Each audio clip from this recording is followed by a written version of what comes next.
16 weeks of failure at the same axis. And then Wednesday morning changed everything. The question is why the breakthrough happened when it did and not 11 weeks earlier.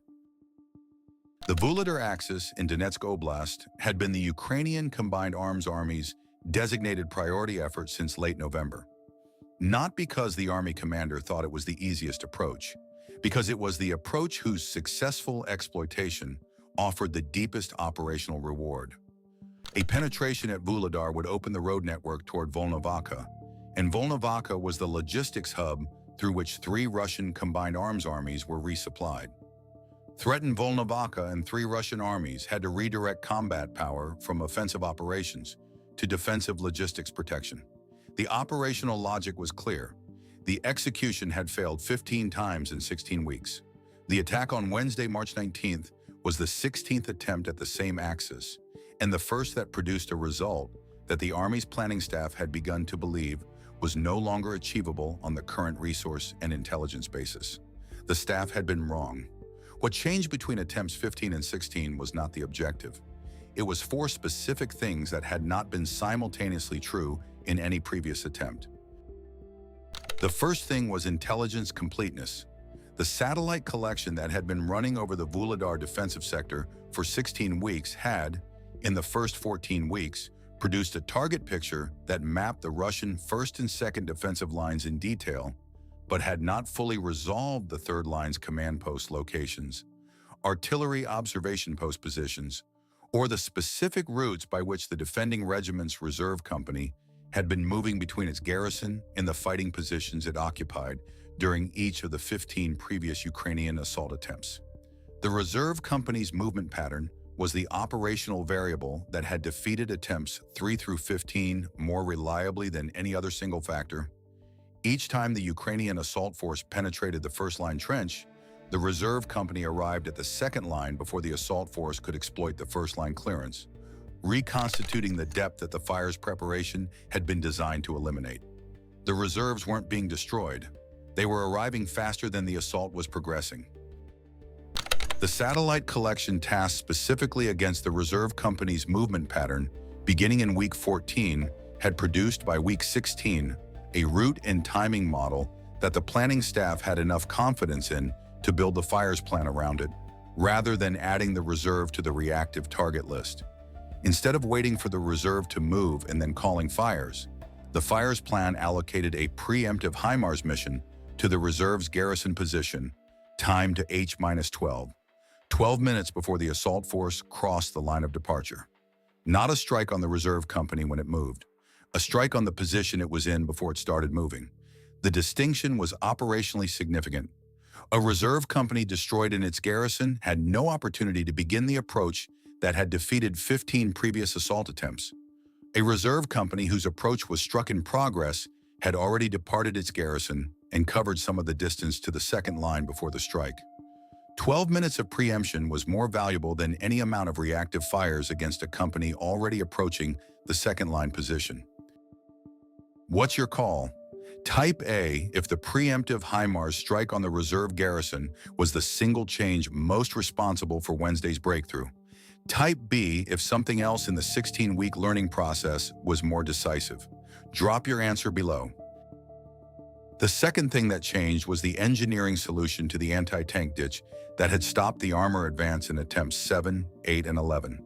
The ditch ran 400 meters across the primary armor approach corridor, 4 meters wide, 2.8 meters deep, too wide and too deep for the Ukrainian engineering company's BLG 67M and 2 bridge layer to span in the time available under direct fire. In attempt 7, the bridge layer had been hit by a Kornet missile while deploying, destroying the vehicle and killing 2 crew members, and the assault had been called off. In attempt 8, the bridge layer had successfully deployed the bridge, but it had been discovered to be 0.4 meters short of spanning the ditch's actual width. The ditch dimensions had widened since the measurement had been taken by reconnaissance drones 3 days before the assault. In attempt 11, the bridge had been deployed successfully, and the first Leopard had crossed, but a Russian engineering team had apparently mined the ditch's far edge overnight between the reconnaissance and the assault, and the second Leopard had lost a track section to a mine that the reconnaissance had not detected. The ditch had stopped 3 armored advances by 3 different mechanisms in 3 separate attempts. The engineering solution tested in week 15's planning and not employed until week 16 because the first test of the equipment had identified a hydraulic fault that required 14 days to repair, was a purpose-modified BTR hull fitted with a dozer blade wide enough to collapse a section of the ditch's southern wall over a 6-meter stretch, creating a ramp rather than a span for the armor to cross. Not a bridge, a ramp built from the ditch's own earth by a vehicle moving at 12 kilometers per hour into the ditch's wall. The vehicle was expendable. The ramp it created was not. The test of the ramp building technique at a training ditch constructed to the same dimensions as the Vuhledar obstacle had produced a usable crossing in 4 minutes and 20 seconds. The combat estimate, accounting for the possibility of mines on the approach and the probability of direct fire during the ramp construction, was 6 to 9 minutes. The planning staff had allocated 10 minutes in the timeline. It took 7 minutes and 40 seconds on Wednesday morning under mortar fire from a Russian position that had not been fully neutralized in the fire's preparation. The BTR hull was struck twice during the ramp construction. Both impacts were absorbed by the vehicle's reactive armor package that the brigade's maintenance company had added specifically for this task. The vehicle survived. The ramp was functional at 5:38 a.m. The third thing that changed was the fire's destruction of the Russian counter-battery radar that had been protecting the Russian artillery from Ukrainian counter-battery response for 11 weeks. The 1L271 Aistyonok artillery reconnaissance radar, not the larger Zoopark or counterfire systems that the Ukrainian counter-battery effort was primarily oriented against, but a smaller, lower signature system that had been positioned in the Vuhledar sector's rear area and whose emissions had been consistently associated with the accurate Russian counter-battery fire that had been destroying Ukrainian PZH-2000 howitzers at a rate that had limited the precision fire support available for each assault attempt. The Aistyonok had been difficult to target because its operators had been using it in short burst emission mode, activating for 30 to 40 seconds to acquire a fire mission, then going to emissions control for 40 to 60 minutes before the next burst. The 30 to 40 second active window was too short for the Ukrainian counter-battery radar to build a firing solution on the system's position in real time. The signals intelligence element attached to the Combined Arms Army headquarters had been collecting the Aistyonok's emission pattern for 11 weeks. Burst timing, emission duration, the interval between bursts. The pattern analysis produced in week 15 had identified a statistically reliable emission interval of 52 minutes between burst cycles, with a variance of plus or minus 4 minutes. An emitter with a 52-minute cycle could be targeted with pre-planned fires. Wait for a burst, confirm position, transmit the fire mission, launch the HIMARS rocket to arrive at the predicted next burst position at the predicted next burst time. The HIMARS round does not need to catch the emitter in operation. It needs to arrive at the position the emitter will be in when the next emission occurs. The GMLRS rocket launched against the Aistyonok position at 4:17 a.m. on Wednesday had been aimed at the position where the burst pattern analysis predicted the radar would be at 5:07 a.m., 50 minutes after the last confirmed emission at 4:17 a.m. The rocket arrived at the position at 5:08 a.m. The radar's next burst emission, predicted for 5:07 a.m. to 5:11 a.m., did not occur. The Aistyonok had been destroyed at its predicted position by a round that was aimed at where it was going to be rather than where it had been. Subscribe to my channel and hit the bell. Every one of the 4 changes between attempt 15 and 16, the preemptive reserve strike, the ramp solution, the Aistyonok pattern analysis, and the 4th, broken down completely. This is what 16 weeks of operational learning looks like. The 4th thing that changed was the command structure that was executing the assault. 15 previous attempts had been commanded by 3 different brigade commanders. The first had been relieved after attempt 6 for an assessment-related failure. The second had served through attempts 7 through 11 before being moved to a different command. The third had been in position since week 12. The third commander was not a more capable officer than his predecessors in any formal evaluation measure. He was a commander who had been present for 4 attempts at the same axis, who had access to the detailed after-action reports of the 11 attempts before his arrival, and who had spent 4 weeks asking a specific question that neither of his predecessors had asked with the same persistence. What does the Russian regimental commander know about our assault timeline, and how does he know it? The answer that the brigade's intelligence section had developed over 4 weeks of analysis was uncomfortable, but operationally significant. The Russian regimental commander knew the assault timeline because the Ukrainian assault preparation followed a pattern across 15 attempts that was visible to aerial observation and signals collection. Artillery preparation began at H-90 in 13 of 15 attempts. The engineering vehicles that moved the bridge layer to the crossing point made the same route in 14 of 15 attempts. The electronic warfare assets that the brigade used for communications jamming during the assault emitted on the same frequency bands in all 15 attempts. And the Russian signals intelligence had been characterizing those bands as assault imminent indicators for at least 10 weeks based on the correlation between the emission onset and the subsequent attack. The Russian regimental commander was not responding to the assault. He was anticipating it from the preparation pattern and positioning his reserve accordingly before the assault launched. The 3rd Brigade commander changed 4 elements of the preparation pattern for Wednesday's attempt. The artillery preparation started at H-75 rather than H-90. The bridge layer approach route was a secondary route 400 meters north of the 14 previous approaches, adding 11 minutes to the approach time, but removing it from the observation position the Russian forward observer had been using to track the bridge layer's movement.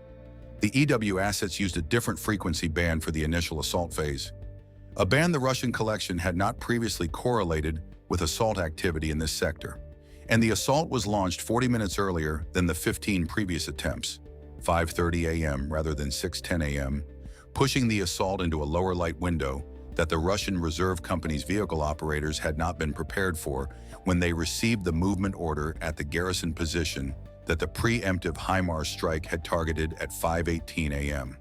The Reserve Company was preparing to move when the HIMARS rockets arrived. 3 vehicles were destroyed in the garrison. The remaining vehicles were not cleared to move until the battle damage assessment was complete. The assessment took 19 minutes.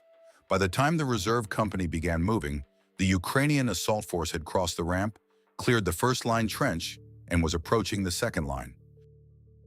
The second line contact developed at 6:12 a.m. Not the Reserve Company. The reserve was still 4.1 kilometers from the second line when the Ukrainian assault force reached it.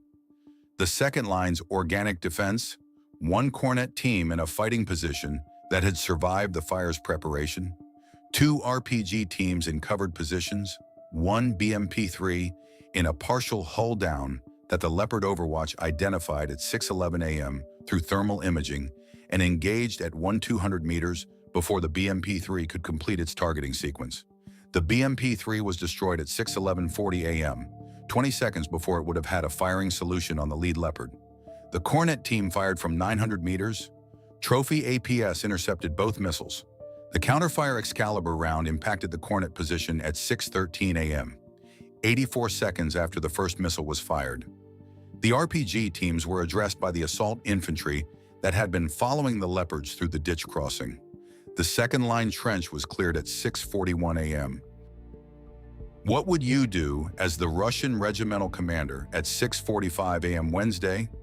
Your reserve 3 vehicles short and still 3.2 kilometers from the second line, both command posts in the second line area struck in the fire's preparation, the second line trench cleared, and the brigade's exploitation force beginning to move toward the logistics route you've been defending for 16 weeks? Comment your remaining options below. The exploitation force that moved north from the second line position at 6:44 a.m. was the element that 16 weeks of failed attempts had been building toward without reaching. Not because the exploitation force was larger or better equipped than previous attempts' exploitation elements, because the exploitation force on Wednesday was moving through a defensive depth that had been shaped by 16 weeks of fires that had incrementally degraded the infrastructure supporting the Russian regiment's sustainment, ammunition storage, fuel supply, maintenance facilities, and the battalion-level command posts that had been destroyed in Attempt 13's fire's preparation and had been rebuilt in a position that the satellite collection had mapped in week 15 and that had been allocated a HIMARS mission at H-45 on Wednesday. The Russian regiment that had defeated 15 assault attempts had been doing so against an attrition background that the planning staff's weekly assessment had been tracking, but that had not been visible in any single week's assault attempt. Over 16 weeks, the fires that preceded each assault had destroyed or degraded 38% of the regiment's assessed organic capabilities. Not enough to prevent any single defense, but enough that the 16th defense was being conducted by a regiment that was measurably less capable than the one that had defeated the first. The exploitation force reached the first intermediate terrain objective, a low ridge providing observation over the northern approach to Volnovakha, at 9:17 a.m., 3 hours and 33 minutes from the second line clearance. The route had been contested twice, a Russian security position at the 3-kilometer mark with 2 crew-served weapons, cleared in 12 minutes by a Leopard and 2 Bradleys, and a BRDM-2 reconnaissance vehicle at the 5-kilometer mark that was destroyed by a Javelin team from the left flank security element before it could complete its observation and transmit to the regimental command. The BRDM was the last Russian observation post between the second line clearing and the ridge. Its destruction meant the ridge was occupied by Ukrainian forward observers at 9:17 a.m., without the Russian regimental command having a current picture of the exploitation force's position. The first TB2 directed HIMARS fire mission against the northern approach to Volnovakha's logistics hub was transmitted at 9:24 a.m. The reserve company that had been moving since 6:37 a.m. arrived at the second line area at 7:28 a.m., 47 minutes after the second line had been cleared. The position it arrived at was a cleared trench held by Ukrainian forces, not a second line under assault. The reserve company commander, facing the same situation as the reserve company commander in Thursday morning's Dnieper crossing operation, a cleared position, a silent regimental command net, no orders from battalion, and a Ukrainian force that had been pushing north for 44 minutes, transmitted once on the divisional net and requested orders. The division directed him to hold and assess. He held. He had 4 effective vehicles and 1 damaged. He was 7 kilometers south of the ridge that the Ukrainian forward observers were calling fires from. He held. The 16-week timeline of failure was not, from the planning staff's perspective, a 16-week failure. It was a 16-week attrition and learning campaign that had degraded the defending regiment by 38%, had characterized the reserve company's movement pattern completely enough to preempt it, had identified the Aistyonok radar's 52-minute burst cycle, had developed the ramp-building solution to the ditch that had stopped 3 previous armored advances, and had produced a brigade commander who understood the preparation pattern problem well enough to change 4 elements of it simultaneously. None of those things were achievable in week 1. Each required the accumulation of collection, analysis, engineering testing, and command tenure that only 16 weeks had been able to produce. The breakthrough on Wednesday was not despite the 15 failures. It was built on them. NATO support had been the consistent substrate under all 16 weeks and all 16 attempts. The Excalibur rounds in 15 fires preparations, the Trophy APS that had been absorbing Cornet fire since week 1, the HIMARS that had been working the Russian logistics chain in the rear area of the Axis for 16 weeks, producing the 38% attrition figure that the final assault's exploitation was moving through. The satellite feed that had been collecting the Aistyonok's emission pattern since week 4. The Bradley that had been the assault force's troop carrier through every successful trench clearance in attempts where the trench was reached. The digital fires architecture that had processed the Aistyonok pattern analysis into a targeting solution that could be expressed as a GMLRS rocket arriving at a predicted position at a predicted time. All of it had been present in attempts 1 through 15. The difference between attempts 15 and 16 was not the presence of NATO support. It was 16 weeks of learning how to use it against a specific defender at a specific position at the specific moment when the cumulative effect of 16 weeks of attrition had reduced that defender to the level where the combination was finally sufficient. Don't miss the breakdown of the northern approach toward Volnovakha and whether the 38% attrition of the defending regiment was sufficient to prevent a reconstituted defense being established before the exploitation force reached the logistics hub. Subscribe to my channel and hit that bell. 16 weeks of failure is 16 weeks of data. The commander who asked what the Russian regimental commander knew and how he knew it was asking the question that made the breakthrough possible. Not because the answer was a dramatic revelation, but because acting on the answer required changing 4 preparation elements simultaneously, and the intelligence to change those 4 elements had taken 16 weeks to produce. The bridge layer route change required knowing which route the Russian forward observer was watching. That knowledge required 11 weeks of correlation between bridge layer movements and Russian observation post-activation patterns. The Aistyonok burst cycle targeting required 11 weeks of signal collection before the 52-minute pattern was statistically reliable. The reserve garrison preemption required 14 weeks of movement pattern analysis before the garrison position's location could be confirmed with targeting confidence. The ramp building solution required 14 days of equipment repair after a hydraulic fault in the first test. Nothing in the breakthrough was improvised. Everything had been building since week 1. The breakthrough was the moment when enough of the building had been done simultaneously to produce a result that the previous 15 simultaneous states of partial readiness had not been able to produce. Wednesday morning was not a different operation from the previous 15. It was the same operation, finally executed with the full set of answers to the questions that 15 previous attempts had been generating. Was the breakthrough primarily the result of the cumulative 38% attrition of the defending regiment across 16 weeks, reducing it to a level where the assault was finally sufficient? Or the result of the specific operational changes made for attempt 16 that addressed the preparation pattern the Russian commander had been using to pre-position his reserve? Type A if cumulative attrition drove the result. Type P if the attempt 16 preparation changes were more decisive. Make your case below. The Ridge at 9:17 a.m., the HIMARS mission at 9:24 a.m., the reserve company holding 7 kilometers south, the regimental command net operating intermittently, the logistics hub 12 kilometers further north and visible from the Ridge. 16 weeks had produced this morning. 15 failures had built the 16th success. The axis that the Army commander had designated as the priority effort in late November was delivering the operational result that had justified the designation. The threat to Volnovakha's logistics hub that would force 3 Russian armies to redirect combat power from offense to defense. It had taken 16 weeks longer than the planning staff had estimated.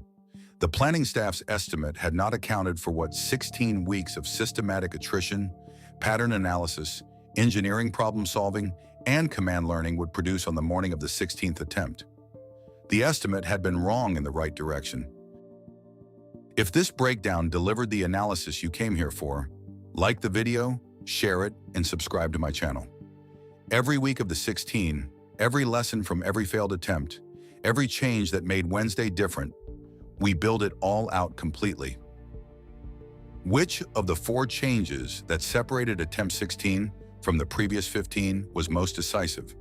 The preemptive HIMARS strike on the reserve garrison, the ditch ramp solution, the Aistyonok burst cycle targeting, or the brigade commander's identification and disruption of the preparation pattern the Russian command had been using for 15 weeks? Drop your analysis below.